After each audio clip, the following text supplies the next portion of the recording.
안녕하세요. 저는 30대 후반의 평범한 남자이고, 현재는 서울에서 조그마한 식당을 운영하면서 살아가고 있습니다.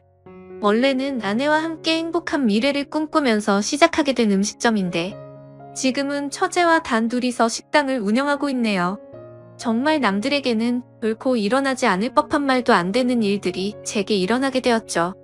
사실 저는 주변 누구보다도 착하지 못한 그런 삐뚤어진 시선으로 세상을 바라보며 살아가고 있었습니다.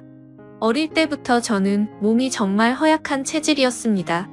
흔히 생각하시는 약골의 얼굴도 못난 탓에 저도 모르게 학창시절 내내 왠지 모를 주변 사람들의 시선에 사람을 기피하게 되었던 거죠. 그리고 더 사람을 기피하게 된 것도 처음 짝사랑하게 된 여자에게서 너무 아픈 상처를 받게 되었습니다. 그때가 중학교 때였는데 그 당시 담임 선생님의 지시로 분기별로 3개월에 한 번씩 짝을 바꿔서 앉았었습니다. 저는 당연히 짝사랑하는 그녀와의 짝이 되기만을 항상 바래왔었고 결국에는 제 바람대로 제게 설렘을 주던 그녀와 짝이 되었습니다. 속으로 만세를 부를 정도로 너무 기쁘고 행복했었습니다. 하지만 그건 이기적인 저 혼자만의 행복이고 생각이었더라고요. 저도 그때 당시에는 제 주제를 파악 못했었나 봅니다.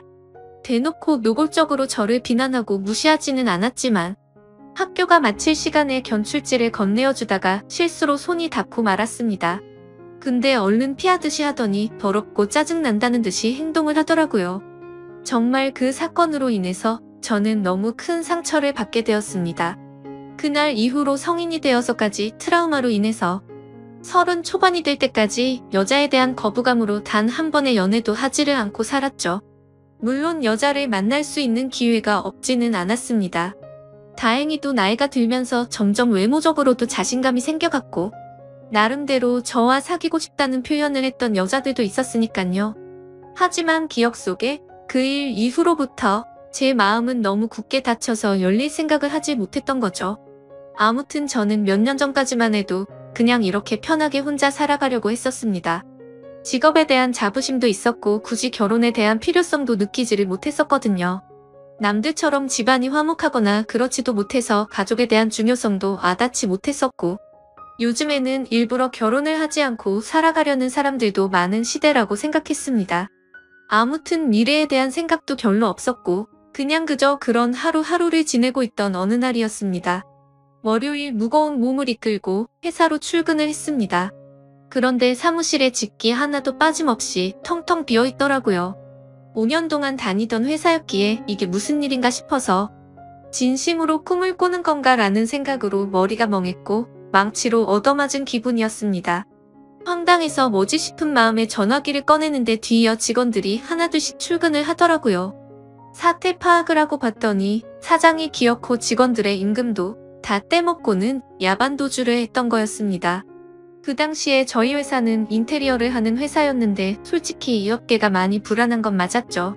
하지만 5년이란 시간 동안 동거동락했던 제게 말 한마디 없이 이렇게 도망가 버리다니 너무 충격적이었고 세상이 무너지는 기분이었습니다. 왜냐하면 월급이 조금 떼인 거라면 크게 상관없었겠죠. 하지만 사장과는 형 동생 하면서 제가 부사장 직함을 달고 있었고 공사했던 곳에서 대금 지급이 갑자기 미뤄졌다면서 급하게 융통한다며 제게 3천만 원을 꿔갔던 상황이었습니다. 남들에겐 적다면 적은 돈이겠지만 저에겐 정말 큰 돈이어서 충격이 어마어마했죠. 게다가 돈도 돈이지만 제 성격에 모든 사람들을 기피하면서도 외동인 제게 거의 유일하게 친형같이 생각했던 사람이 또 저를 배신하게 된 거였습니다. 저도 환장할 노릇인데 직원들은 제게 이게 어떻게 된 거냐고 물어보더니 시간이 갈수록 저를 다그치면서 몰아붙이기 시작하더라고요. 이러다가는 저도 공범으로 큰일 나겠다 싶었습니다. 저는 직원들에게 빚쟁이들이 올지도 모르니까 얼른 경찰에 신고부터 하자고 설득하고 신고를 하게 되었죠. 그리고서 몇 주가 지나도록 사건은 진척이 없었습니다. 이미 사장놈은 오랜 기간 동안 도주를 계획했던 건지 해외로 출국했는데 잡기가 쉽지 않을 거라고 하더군요. 너무나도 절망적이어서 하늘이 무너지는 기분이 들었습니다. 그래서 이렇게 있다가는 큰 사고라도 치겠다 싶어서 저는 무작정 지갑만 챙겨서 제주도로 향했습니다. 그냥 모든 걸 다 잊고 싶었고 전 재산을 날린 것도 아니니까 차근차근 다시 시작하면 되겠지라는 마음을 가지려고 애를 썼습니다. 아무튼 그렇게 저는 제주도에서 가장 외진 곳에 위치한 펜션에서 숙박을 하게 되었죠. 사실 그때는 아무리 마음을 차분하게 먹으려고 애써봤지만 도저히 정신이 온전할 수가 없더라고요. 결국 기분이 너무 심란해서 생애 처음으로 펜션에서 숯불 바비큐를 준비하고는 소주만 연신 들이부으면서 청승맞게 혼자서 술을 마시고 있었습니다. 그런데 갑자기 옆에서 조용히 저기요 라며 저를 부르더군요. 저는 갑자기 들린 여자 목소리에 어버버대면서 깜짝 놀라고 말았죠. 그 모습을 보더니 여자 2명이 저를 쳐다보면서 제가 놀라는 모습이 웃겼던 건지 웃음을 겨우겨우 참아가면서 저를 보고 있더라고요. 너무 민망해서 얼버무리면서 대답을 했더니 자기네들이 해녀 체험을 하고 왔는데 둘이 먹기에는 너무 많고 버리기엔 아깝다면서 혹시 해산물 좋아하면 좀 나눠줄까요? 라고 물어보더라고요. 저는 여자랑 대화를 하는 것조차 너무 소심했던 성격인지라 그녀의 눈도 마주치지 못하고 생각이란 필터를 거치지도 못하고 감사합니다 라고 대답을 해버렸습니다. 아무튼 그렇게 나눠준 해산물도 같이 구우면서 주위를 둘러봤더니 펜션에 묵는 사람들이 저와 그 2 여자밖에 없는지 엄청나게 조용하더라고요. 뭔가 뻘쭘하게 혼자서 소주를 마시면서 먹고 있는데 제가 해산물을 줬던 여자가 말을 걸더라고요. 제주도에 혼자 여행 오신 거냐며 너무 낭만적인 것 같다고 하면서 혼자 심심하시지 않냐고 괜찮으면 자기네들이랑 같이 마시는 거 어떻겠냐고 묻더라고요. 평소에 저였다면 절대로 합석은 꿈도 꾸지 못했을 겁니다. 그런데 솔직히 말해서 어릴 적 짝사랑했던 여자 이후로 처음으로 제 눈에 너무 쏙 들어오는 여자였습니다. 그리고 술도 많이 마셔서 조금 취한 상태였기에 어디서 나온 용기였는지 그러자고 대답을 하게 되었죠. 그렇게 그녀들과 저는 합석을 해서 함께 술을 마시게 되었고 이야기를 들어보니 그 둘은 친자매였고 어제 숙소에 도착을 했고 일주일간 머물다가 간다고 하더라고요. 저도 열흘 정도를 예약한 상태라고 했더니 잘 됐다면서 그러면 지내는 동안 잘 지내보자고 먼저 손을 건네더군요. 저는 너무 숙맥처럼 쭈뼛거리며 손을 마주 잡고 인사를 했고 술이 취하면 취할수록 2 자매와 저는 재미난 이야기들을 하게 되었습니다. 그때 드는 생각이 저도 모르게 말로 나와버렸습니다. 사실 혼자서 괴로움을 삭히려고 왔는데 혼자 있을 때는 더 괴롭더니 지금은 괴로운 게 다 잊혀지고 너무 즐거운 것 같다고 말했습니다. 그러자 언니였던 제 이상형의 그녀는 무슨 일이냐고 제게 물어봤고 저도 모르게 그동안의 고충을 푸념하듯이 얘기를 하고 말았죠. 그런데 그런 지루하고 재미없는 얘기인데도 불구하고 그녀는 너무 진지하게 저를 똑바로 쳐다보면서 이야기를 들어주고 진심 어린 조언을 해주더라고요. 생전 처음으로 느껴보는 친절함에 저는 너무 행복했고 설레었습니다. 그렇게 꿈처럼 행복했던 시간을 보내다가 자리를 끝마치게 되었죠. 다음날 저는 전날 있었던 일에 민망해져서는 만나면 인사를 먼저 건네야 하나? 아니면 아는 척을 하지 말아야 하는 건가 온갖 생각과 고민을 했었습니다. 그러나 그런 고민들이 무심하게도 밖에 담배를 피러 나갔더니 그녀는 반갑게 저를 보고 웃으며 인사를 하는데 심장이 쿵 하고 내려앉는 것 같았죠. 여행하러 와서는 하루 종일 주무시냐며 인사를 건네는데 저도 어색한 인사로 답을 했습니다. 그러더니 오늘 우리 같이 밥 먹으러 가기로 한 거 잊었냐면서 묻더라고요. 저는 취한 나머지 해선 안 될 짓을 했구나 싶었고 괜히 여행 방해되고 싶지 않다며 어제 했던 말은 잊으라고 말하며 재밌게 여행을 즐기라고 했죠. 하지만 그녀는 끝내 고집을 피우더니 결국 그날 하루 종일 2 자매와 저는 여행을 함께 보내게 되었습니다. 그러다 보니 자연스럽게 그녀들과 저는 같이 붙어 다니며 매일같이 여행을 함께 즐기게 되었고 정말 꿈만 같던 시간은 너무 순식간에 지나가 버리더군요. 그렇게 2 자매의 마지막 날이 되었습니다. 솔직히 좀 많이 서운하더라고요. 고작 며칠밖에 안 되는 시간 동안 저는 그녀에게 더욱 빠져들었고 마지막 인사를 건네는데 저는 도저히 용기가 나지 않았습니다. 그때 그녀는 갑자기 제게 포옹을 하면서 덕분에 즐거운 여행이었다고 말을 건네주더군요. 너무 외롭게 살아오던 저는 순간적으로 마음이 울컥해서 눈물이 날 뻔했습니다. 그렇게 그녀들을 떠나보내고 혼자서 남은 여행을 보내는데 이건 도저히 여행이 아니다 싶더라고요. 행복한 시간들이 끝나고 나서 또다시 괴로움이 시작된 건 아니었습니다. 오히려 그녀와 지낸 시간들 덕분에 괴로움은 이미 잊은 지 오래였고 그녀를 또다시 보고 싶다는 생각이 너무 간절해지더라고요. 그래서 저는 인생을 살면서 가장 큰 용기를 내게 되었죠. 평생 혼자서 살다가 연애는 꿈에서조차 생각 못하던 제가 그녀와 함께 행복한 시간을 갖고 싶었습니다. 집으로 돌아온 저는 진짜 하루 종일 고민을 하다가 용기를 내서 그녀에게 전화를 걸었습니다.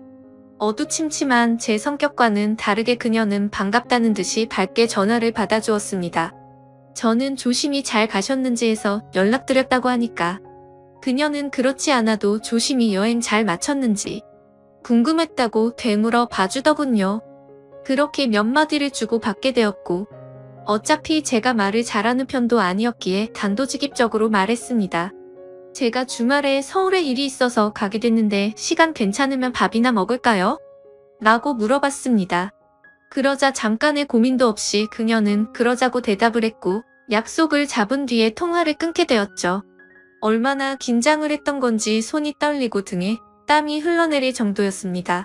며칠 뒤에 약속 시간에 그녀와 다시금 만나게 되었고 행복한 시간은 또 다시 순식간에 흘러가더라고요. 그날은 그냥 정말 보고 싶다는 생각이 갔던 거지 고백을 하려거나 그런 마음은 전혀 없었습니다. 하지만 마지막으로 들어간 와인바에서 와인을 마시다 보니 또 헤어지는 게 너무나 슬프더군요. 저는 그녀에게 앞으로도 계속해서 보고 싶다고 말했습니다.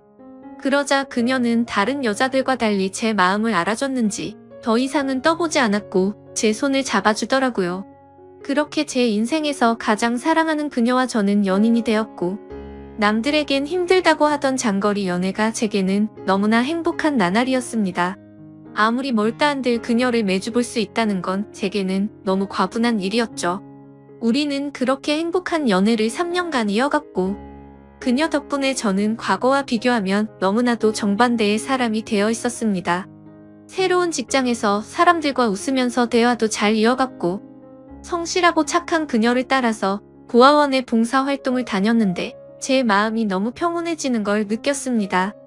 하루하루가 너무 행복해졌고 이렇게 살아갈 수만 있다면 가정이라는 걸 꾸려서 평생을 행복하게 지내고 싶다라는 생각이 들더라고요. 저는 그렇게 달라진 제 스스로에게 결심을 하고 그녀에게 청혼을 하였습니다. 그녀는 제 청혼을 받아주었고 저희는 결국 사랑의 결실을 맺게 되어 결혼을 하게 되었죠. 그 당시에 아내는 서울에서 처제와 함께 조그만한 식당을 운영하고 있었습니다. 그래서 아내와 상의 끝에 제가 이직을 하기로 했고 결혼을 하면서 제가 서울로 올라오게 되었죠. 아내와 저는 인생에서 가장 행복한 부부처럼 그 누구도 부럽지 않게 지냈습니다. 결혼한 지 2년 동안 한 차례도 다툼이 없을 정도로 주변에서 누구나가 예쁘게 봐주었죠. 그렇게 행복한 나날들을 보내다가 제가 다니던 회사가 또 다시 부도가 나면서 저는 일자리를 또 잃게 되었습니다. 그때부터는 이렇게 불안한 직업을 하는 게 맞는 건가라는 고민에 빠져들었고 막상 또 새로운 일자리를 구하려고 하니 직장 생활에 지쳐 있었죠. 그러다 힘들어하던 중 아내와 더 오랜 시간을 붙어있고 싶었고 그동안 모은 돈을 보태어서 새로운 식당을 여는 게 어떨까 생각이 들었습니다. 저는 인테리어 회사를 다니던 경험을 살려서 아내가 모르게 직접 발품 팔아서 새로운 식당 자리도 알아보고 양식에 어울리는 인테리어 포트폴리오를 만들어서 아내에게 말했습니다. 더 이상 내 일에 흥미를 잃어서 직장에 다니는 건 그만하고 당신과 처제를 도와서 가게를 더 크게 해보고 싶다고 하면서 설명을 해줬죠. 한참 아무 말 없이 지켜보던 아내는 제 선택을 존중해주면서 그러자고 했고 그날부터 저와 아내 그리고 처제는 새로운 식당을 열기 위해서 분주하게 준비를 했습니다. 결국 저희는 나름 작지만 예쁜 식당을 열게 되었고 기대 이상으로 식당은 장사가 잘 되었습니다. 제 선택에 있어서 정말 많이 불안했고 걱정도 많았는데 이렇게 행복해도 되나 싶었죠. 아내도 솔직히 오랫동안 해오던 가게를 옮기는 게 불안했고 무서웠는데 저 하나만을 믿고서 그 큰 결정을 바로 내려줬던 걸 알게 되었습니다. 저는 착한 아내에게 너무 고마웠고 평생을 행복하게 해줄 거란 마음을 제 가슴에 되새겼죠. 하지만 하늘이 너무 원망스럽게도 제 바람과 그 행복은 산산조각이 나게 되었습니다. 아내가 일을 하던 도중에 갑자기 쓰러지게 되었습니다. 처음에는 가게가 바쁜 탓에 과로해서 그런 거겠지 하며 아내를 안심시켰었죠. 며칠 뒤 정밀 검사를 받아본 결과가 나왔고 의사 선생님은 너무 위험한 위치에 암이 발견되었다고 말하더군요. 드라마나 영화에서나 들어봤지. 이런 일이 제 아내에게 생길 줄은 정말 상상조차 못했기에 그 자리에서 바로 눈물이 났습니다. 의사 선생님이 말을 이어갔습니다. 이런 말씀드릴 때가 자신도 가장 마음이 아프다고 하면서요. 솔직히 말해야 할 것 같다며 아무래도 너무 위험한 수술이 될 것 같다고 하면서 아내분에게도 솔직히 말씀을 드려야 한다고 하더라고요. 그 말을 듣는데 아내를 처음 만났던 제주도에서 처음 만난 그날 밤이 떠오르고 그동안의 일들이 순식간에 주마등처럼 지나가는데 저도 모르게 애처럼 펑펑 울어버렸습니다. 아내에게 이 모든 사실을 솔직하게 털어놓는다는 게 너무나도 어려웠습니다. 하지만 저를 저보다도 잘 아는 아내는 저를 보자마자 눈치를 채더라고요. 펑펑 울어서 알아본 건지 너무 경직되어 있는 저를 알아본 건지 저는 있는 사실 그대로를 말해줬습니다. 아내는 괜찮은 척하면서 오히려 저를 위로해주면서 말을 하더라고요. 솔직히 너무 무섭고 화도 나고 슬프지만 저를 만나서 그동안 너무 행복했다며 그래도 위험하긴 하지만 끝까지 포기는 하지 않을 테니까 좌절하지 말자고 하더군요. 그 말을 듣는 순간 제가 너무 부끄러웠습니다. 정작 아픈 아내는 저렇게 용기를 내서 힘을 내려고 하는데 도저히 저부터 무너질 수가 없었습니다. 처가댁에 연락을 해서 이 사실을 말씀드렸고 장인어른과 장모님 그리고 처제는 아내에게 찾아와서 미친 듯이 펑펑 울었습니다. 그러자 아내도 그동안 참았던 눈물이 터진 건지 애처럼 펑펑 우는데 정말 가슴이 찢어졌습니다. 그렇게 아내는 항암 치료를 시작하게 되었고 날이 가면 갈수록 급속도로 야위어가는 아내를 보고 있으니 모든 게 너무 원망스러웠습니다.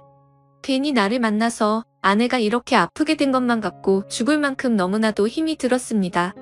그렇게 힘든 시간을 지나서 아내의 수술이 있기 전날 밤 아내와 저는 한참 동안 이야기를 나누었습니다.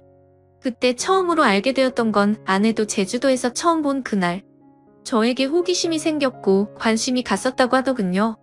그래서 다음날 같이 밥 먹자는 약속을 한 적이 없었지만 일부러 거짓말을 해서 같이 합류해서 여행을 한 거였다고 하더라고요. 물론 제 여행을 방해하고 싶었던 건 아니었고 제가 그날 밤 혼자 있을 때 더 괴롭다고 했던 말이 밤새도록 신경이 쓰였답니다. 제 아내의 성심이 깊은 건 알았지만 그 말을 듣는 순간 눈물이 멈추지가 않더군요. 그러면서 수술이 어려운 건 우리 모두가 다 잘 알고 있는 사실이니까 지금 말을 해야겠다고 하더라고요. 혹시라도 자신이 잘못되더라도 제발 당신 탓이라고 생각하지 말고 행복했으면 좋겠다고 말했습니다. 그리고 우리가 함께 시작했던 가게도 자신에겐 너무 행복한 추억이 가득한 곳이니 슬픈 감정보다도 행복한 추억을 떠올리면서 계속 지켜달라고 했죠. 그렇게 밤새도록 저희는 끊임없이 많은 대화들을 나누었고 결국에 제가 인생에서 가장 사랑하던 제 아내는 이 세상을 떠나고 말았습니다. 아내를 떠나보내고 하루하루가 너무 괴롭고 인생이 무너진 듯 슬펐습니다. 솔직히 돈 몇천만 원 사기당했던 건 정말 세 발의 피조차도 안 될 정도의 괴로움이었습니다. 정신 나간 사람처럼 죽을 만큼 술을 마셔대기도 해봤지만 다 소용없었습니다. 시간이 지나면 이 아픔이 줄어들 수 있을까 싶은 생각만 가득했습니다. 그렇게 집에서 틀어박혀서 지낸 지 몇 주가 지났을 무렵이었습니다. 항상 조용하고 내성적이던 처제가 집에 들어와서는 마치 다른 사람처럼 온갖 잔소리를 늘어놓기 시작하더라고요. 언니가 지금 이 꼴을 보려고 그렇게 떠나간 줄 아냐면서 화를 내더군요. 형부 혼자서만 힘든 줄 착각하지 말라며 주변 사람들 생각해서 제발 그만하라면서 화를 내다가 울더라고요. 정말 예전이나 지금이나 너무 이기적인 나쁜 놈이었습니다. 저뿐만 아니라 모두가 다 힘들어도 꿋꿋이 버텨내고 있다라는 생각이 들더군요. 울고 있는 처제에게 다가가서 저도 같이 울면서 미안하다고만 되뇌었죠. 그러다 처제와 함께 밖으로 나가서 같이 술을 한잔하면서 이야기를 나누었습니다. 가게는 이렇게 계속 문을 닫아둘 거냐고 물어보더라고요. 솔직히 아내 생각에 미쳐버릴 것 같아서 가게 근처도 갈 수가 없었습니다. 하지만 그건 너무 비겁한 짓이란 것 정도는 알았죠. 그런 생각을 하던 찰나의 처제도 저와 같은 생각을 말하더군요. 언니 생각에 자신도 가게 근처도 못 가겠다며. 근데 언니가 제게 했던 말을 처제에게도 똑같이 했더라고요. 마지막으로 부탁한다면서 좋았던 추억 가득한 가게를 계속했으면 좋겠다고 했답니다. 사실 아내가 왜 그렇게 가게에 집착하는지는 저도 잘 알고 있었습니다. 아내는 저와 제 처제를 생각해서인 마음도 당연히 있었지만 너무 착한 심성에 그동안 어려운 아이들에게 무료급식을 주던 걸 멈추지 않기를 바랬던 거였죠. 세상에 어떻게 이런 착한 여자가 또 있을까요? 사실 이런 마음을 갖고 있는 것도 가게를 가게 된 날 알게 되었습니다. 첫째와 저는 아내의 부탁을 이어나가기 위해서 결심을 했고 다음날 가게로 나갔습니다. 몇 주간 비워져 있던 가게임에도 불구하고 구석구석 너무 깔끔하게 청소가 다 되어 있었습니다. 그리고 그곳에 놓여져 있던 편지가 있었죠. 아내는 가족들과 저에게 너무 많이 미안하답니다. 제게는 평생 행복하게 함께 지내면서 흰머리 나는 것도 보고 싶었고 우리에게 아이도 낳아서 행복한 미래를 꿈꿨는데 너무 마음이 아프다네요. 그러면서 자신을 대신해서 아이들에게 도움을 주면서 평온함을 느껴줬으면 좋겠답니다. 스스로 자책하지 말고 세상에 주어진 걸 감사하게 느끼면서 주변 사람들에게 사랑을 베풀다 보면 우리는 또 다시 금방 만나서 행복하게 지낼 거라고 하네요. 첫째와 저는 그 편지를 읽고 또 한바탕 울어버리고 말았습니다. 그날 저와 처제는 그동안 상한 음식들을 모두 정리하고 밤새도록 정리를 했습니다. 아내의 바람대로 다시 장사를 하기 위해서 준비들도 하였고 장사를 시작하고서 정신없는 나날들을 보냈던 것 같네요. 처제는 언니 대신해서 잔소리할 거라며 전처럼 느긋하게 할 생각 말고 제대로 도와달라며 선전포고까지 하더군요. 그러면서 꿀단지가 뻑뻑해서 모셔는 저를 핀잔 주더니 숟가락으로 치더니 순식간에 열더라고요. 이제는 예전보다 조금은 더 편해진 처제와 열심히 하루하루를 보내고 있네요. 이 글을 쓰면서도 제 인생에서 제일 행복함을 느끼게 해준 제 아내가 너무 그립고 보고 싶습니다. 아마도 이 마음은 제가 아내를 찾아갈 때까지 영원하겠죠. 긴 사연 읽어주셔서 감사드립니다.